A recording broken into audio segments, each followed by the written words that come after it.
Meus irmãos, minhas irmãs, Pai do Senhor Jesus, tudo bem? Na estrada, como habitualmente fizemos, desta feita estou de carona, minha irmã está a dirigir, né? Estou vindo da Igreja Evangélica Assembleia de Deus, Correia Pinto, no estado de Santa Catarina, onde tivemos uma alegre, feliz e abençoadora EBO. Passo aqui também para registrar, né, e também cordialmente cumprimentar o pastor presidente desta amada igreja, pastor Marcelo Eliotério, que juntamente com a irmã Maria obram muito honrosamente em prol do reino de Deus. E é sempre bom, né, nós estarmos em companhia. Jesus disse que é melhor serem dois do que um, né? Salomão também falou sobre isso. E quando você, né, dá o seu carro para que alguém dirija, no caso da minha irmã, se eu chegar lá e eu não tiver mensagem para pregar, eu tenho testemunho para contar. Ela pensou que eu iria falar outra coisa. Então vamos lá, meus irmãos. Filipenses, capítulo de número 1.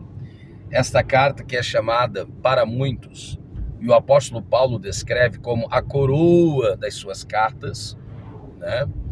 E foi indiscutivelmente uma igreja amada pelo ministério paulino.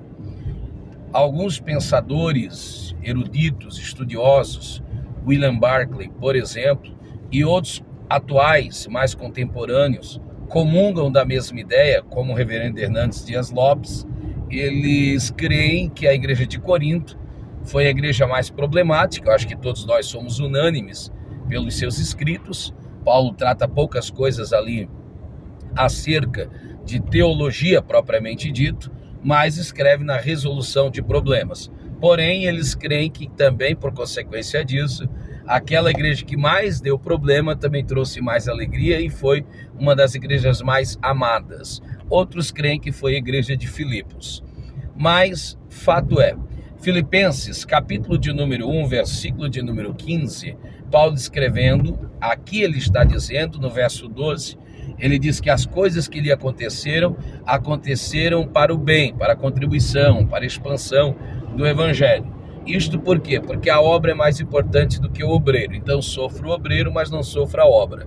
E dentre estas coisas que ele destaca, que ele ressalta, que ele ensina e diz que contribuíram, está a propagação do evangelho.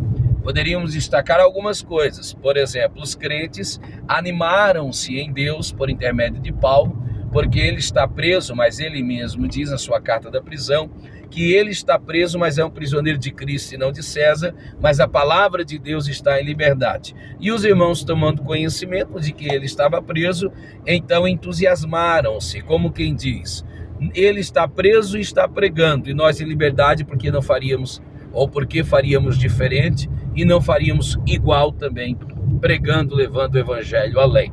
E esse é o assunto. E deste assunto, leiamos Filipenses 1:15, quando diz: verdade é, disse ele, que também, não unicamente, alguns, não todos, pregam a Cristo.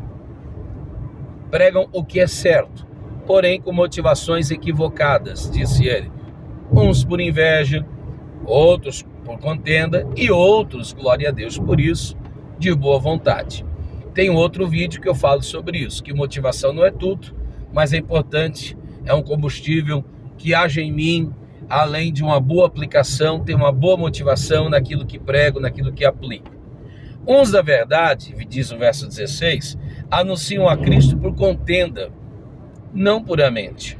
Não dá para fazer algo contencioso e puro ao mesmo tempo, porque a contenda por si só é impura. Continua dizendo ele, julgando acrescentar aflição às minhas prisões, mas outros por amor, sabendo que fui posto para a defesa do evangelho. Mas o que importa, disse ele?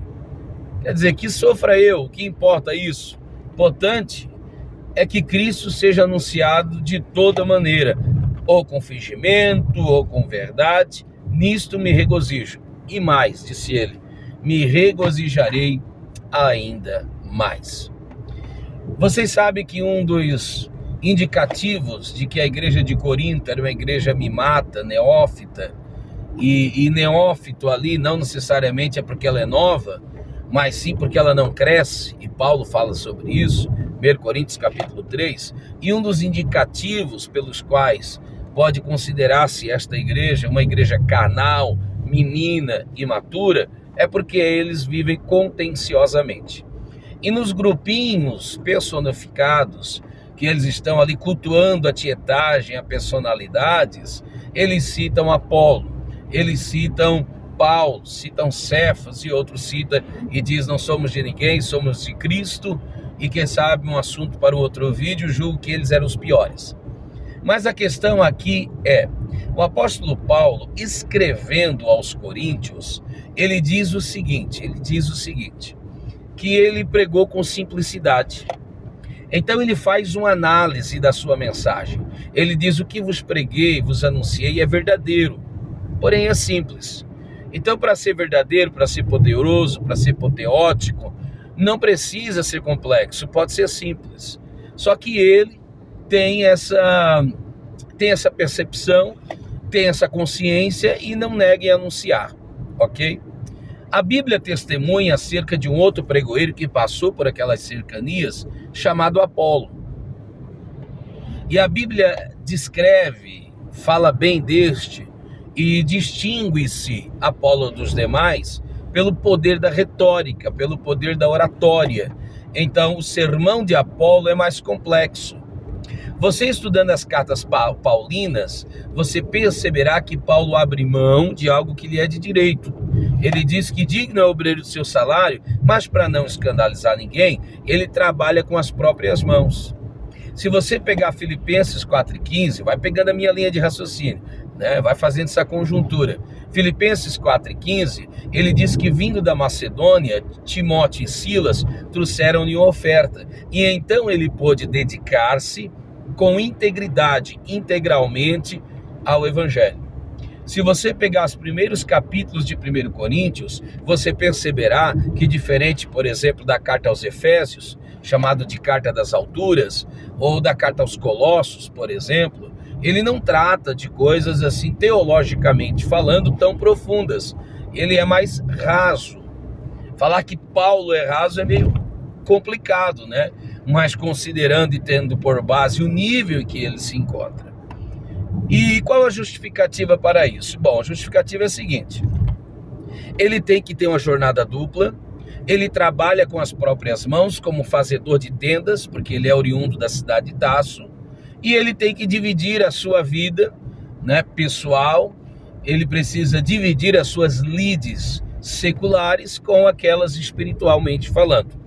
Mesmo Paulo sendo como ele é, ou quem ele era, ele diminui, ele baixa, ele diminui a qualificação, porque ele tem que ter uma vida dúbia. E eu não estou falando de caráter, estou falando de atividade. Então ele tem que trabalhar com as mãos, então ele vai não dedicar-se integralmente, como é de seu desejo pessoal, até que, como já disse, reitero, venha da Macedônia, Timóteo e Silas.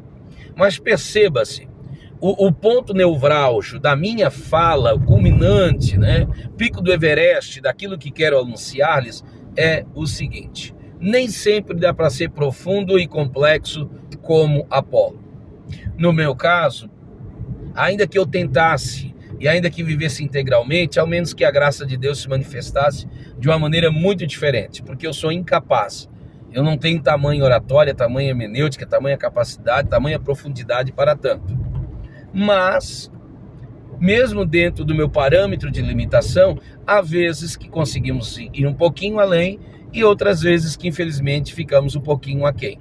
Mas Paulo está dizendo além ou aquém, com simplicidade ou com complexidade, com integridade ou com parcialidade, com poucos ou com muitos recursos, com poucos ou com muitos ouvintes, com pouco ou com muito tempo. E no caso de Filipenses, que foi o texto base que nós mencionamos, nem que seja por motivos escusos, melhor dizendo, nem que seja por motivos que não deveriam existir, desde que o evangelho seja pregado.